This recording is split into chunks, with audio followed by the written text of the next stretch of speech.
बरेच जण विचार करतात की मी व्यवस्थित आहे, मला काय झालेलं आहे आणि याच्यातच ते भ्रमात राहून आपला हेल्थ इन्शुरन्स काढत नाहीत किंवा आपल्या परिवाराचा हेल्थ इन्शुरन्स काढत नाहीत आणि आपले पैसे बँकेत किंवा प्रॉपर्टीमध्ये इन्व्हेस्ट करतात. परंतु कधीही ना अचानकपणे एखादा आरोग्याची समस्या किंवा ऍक्सिडेंट असं काही आरोग्याच्या समस्या आल्यानंतर पूर्ण पैसे त्याचे सेव्हिंग केलेले असतात ते हॉस्पिटलमध्ये जातात. त्यावेळेसच त्यांच्या लक्षात येतं का हेल्थ इन्शुरन्स महाग की स्वस्त.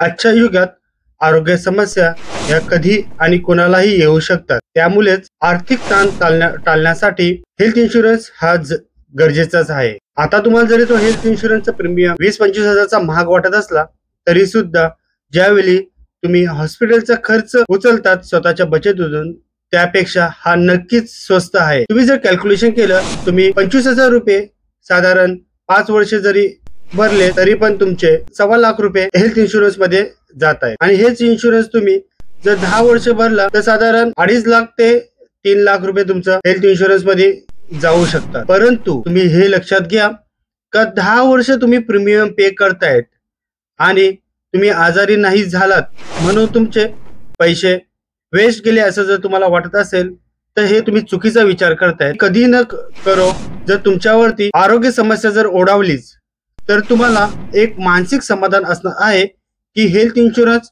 आपल्याकडे आहे तर आपण आर्थिक ताण घ्यायची गरज नाहीये. तुमच्या आरोग्याला आर्थिक आणि मानसिक समाधान मिळवून देणारा हेल्थ इन्शुरन्स ही निवड नसून एक गरज आहे. तर आजच तुम्ही हेल्थ इन्शुरन्स काढून घ्या. जर तुम्हाला याविषयी अधिक माहिती हवी असेल तर मला दिलेल्या नंबरवरती संपर्क साधा. धन्यवाद.